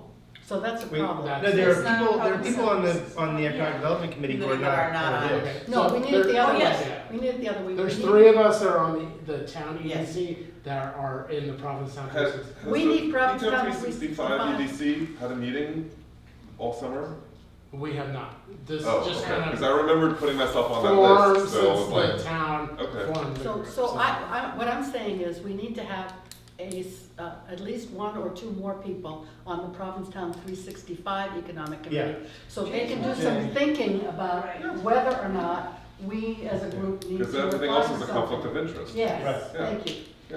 So So the the meeting is- next meeting of the Economic Development Workgroup of Provincetown 365 is October 21st, which is a Wednesday at 7 p.m. I'll be there. Okay. Louise, are you on that committee? Am I? I'm not sure. I think she. I think I you feel are. like you You're are. not. The 21st, isn't there something else? Wednesday the 21st. I think I have an HDC meeting. That's too. actually a Tuesday. Oh, okay, that's fine. Is it Tuesday the 20th? Yeah, because Monday's the 20th. What is it? No, No, Monday's the 19th. Monday's the 19th. Okay. Wednesday the 21st. Okay. Assuming there's no additional night for town meeting from Monday. Right. Oh, Which can't be on Tuesday. Which cannot be on Tuesday. It has to be Well, on Wednesday. it's the 21st. Town meeting's the 26th. 26th is the town. Oh, The right. 19th Oh, is our okay, okay. information It's forum. the forum. Just pay attention. Okay, I'm gonna go for all the dates again for He's everyone. starving, this man's starving. Governance and outreach, October 15th, tomorrow at 3:30. First Line Work Group, Monday, October 19th, 3:30. Economic Development, Wednesday, October 21st, 7 PM in Caucus Hall. Oh, All of them are hit in Caucus Hall? First Light is here. Here. Governance and outreach, I reserve Caucus Hall also. Okay, here. Which brings us to our last agenda item. Next regularly scheduled, that's a lot of syllables, regularly scheduled meeting date, Wednesday, November 11th, Veterans Day, which is a town holiday. What about Harbor Gateway? Nobody from that group is here, I don't think, and we haven't done anything since the whole pop-up party. Okay, thank you. Do it the next Wednesday. Yeah, the following one, so Wednesday, November 18th, is that it? Okay, I won't be here. All right. Actually, I should look at my meetings. Oh, yes, that's, That might be an HDC night too. That might be hard. yeah, that's gonna be Why, what is it? HDC night. Oh, HTC? Never mind. Alright, let me see. Yeah, HDC night. Well, I can do it a little bit later, okay. Or Thursday so the 12th?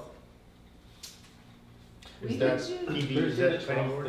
there's a planning board meeting Yeah. at 6:30, and from 4 to 6, the Oh, there's that. Outer Cape Bicycle Pedestrian Master Plan Workshop is Yeah. happening here at Town Hall oh. to talk about the rail trail and bringing more bikes into town, The so. rail trail. yeah, Oh, I hope you develop that. I'd like to have more people from here participate, if possible, just 1 or 2, so That would be we're great. trying to reserve that, and we need to go over there. So, we could do Tuesday the 10th, so we probably could do Wednesday the 18th. Maybe start a little bit later at like 6:30? That makes our meetings really late, but it's possible. And it's a really long day for me too, not that it's all about me. Yeah. But to have all those back-to-back meetings is rough. What do you think about Tuesday the 10th instead? Is Tuesday a good day? Isn't for Tuesday you? the That's 10th what the you want. traffic Oh jam? my gosh, that's right, okay. How That's about really Tuesday, I like these the meetings. 6th, the 17th? So, okay, wait, was that Tuesday the 17th? Are we in November now? Yes. Yeah. Wow, I actually don't have any night meetings that night, Tuesday the so. 17th was good. Do it. Do it the What? 17th. What a life, honey. And you know. And we might get some people who haven't, I know a number Yeah, by of doing it on people Tuesday. who haven't been able to come to our meetings because they're on Wednesdays. So That's we might nice, get okay. Switch it so up then. What date is it? Tuesday? November 17th. Ah, okay. I would be Perfect. in New York for 6 weeks in November, December. Good for you. No, it's okay. That's fun. And It's work. I gotta eat. that concludes our October, no, that doesn't conclude, because actually I just realized that we do have a little mention for Harbor Gateway Oh, good. from Bill. No, I have the money I make. from Thank you, Bill. December Oh, Bill has pays the- for All right. Okay, everybody. It's been a long day. Thank you, Rick, for allowing me to come. I invited myself through the Provincetown Facebook page, and we had a conversation, and said to stop down today. My name is Bill Docker, for those of you who don't know me, and I was elected the chair of the Provincetown Beautification Committee and stepped in for Barbara Rushmore, who had been the chair for a number of years. I was the vice chair for a year under her. And we have a great committee. We have been accomplishing a lot, and we went back to our mission statement. And the mission statement states that we are to either insert ourselves or be asked for an invitation to anything that is happening on the exterior of a building on Provincetown public property. And we're probably best known for planting a lot of trees and doing bike trees, benches, And over the last couple of years, I've been like the flower guy. And so we have redone all the islands in town. Yes. Nice. And we have put in 30 planters of barrels with flowers in them. And this is the year for outreach to other groups and to other parts of Provincetown. We're going into our planning meeting in November, and so I'm here to been running around and talking to a lot of people and getting a lot of input.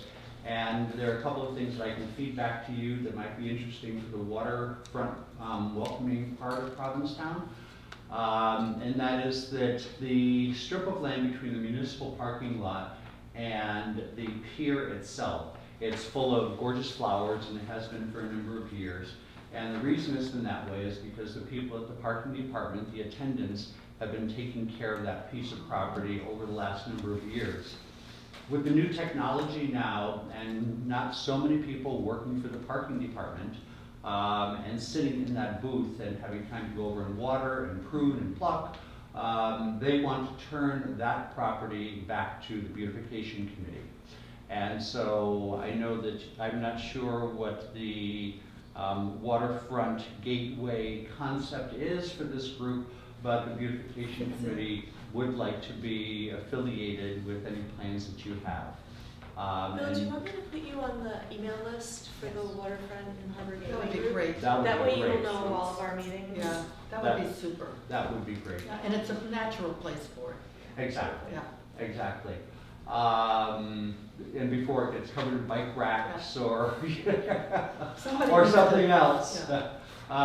We can strategically think through what is the best usage of that space, because it's a very important piece of real estate. The other part of our planning meeting in 2016, for 2016, is that we are starting to have two sources of income for trees in Provincetown. Barbara Rushmore, who has stepped away from the board, she still has her trees for town, that she collects money here, there, and everywhere, and it amounts to about $1,000 a year. And there's another woman who's going to be making a presentation to us at our next meeting in a couple of weeks, and she wants to do something as well. And so one of the things that we have done is we have done some outreach to the Historic Commission, not the Historic District Commission, but the Historic Commission. And we've been proposing through them and through Rich Waldo, the tree warden, and the DPW director, to start to reforest Provincetown as it was 50, 100, 150, 200 years ago.